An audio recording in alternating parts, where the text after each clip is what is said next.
Todd, look, he is a classic narcissist. Okay. And I had to explain this to somebody the other day, what narcissism truly is. And if you look at their relationship, okay, he love bombs her.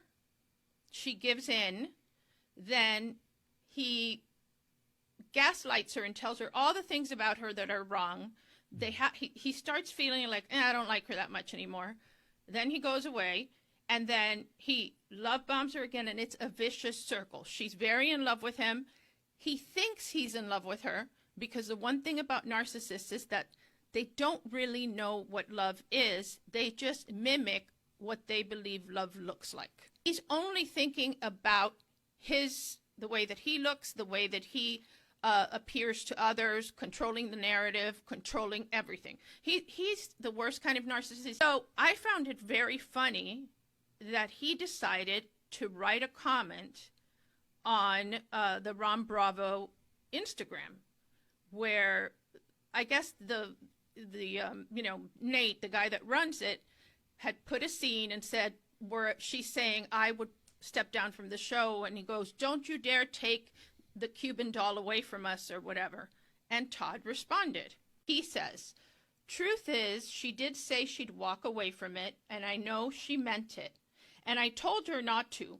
I love her too much to let her give up something that gave her so much pride." I don't know if pride should be the right word for that. I just couldn't live. I mean, right?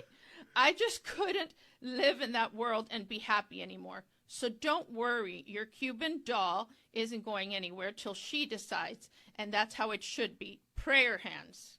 So I've never seen him comment on stuff like this. The last thing we heard on Watch What Happens Live was that they were no longer together. They had just been together. And I know exactly what happened. During the episode, she said, rented car, rented this, everything's fake, and he couldn't handle that. So then they broke up again.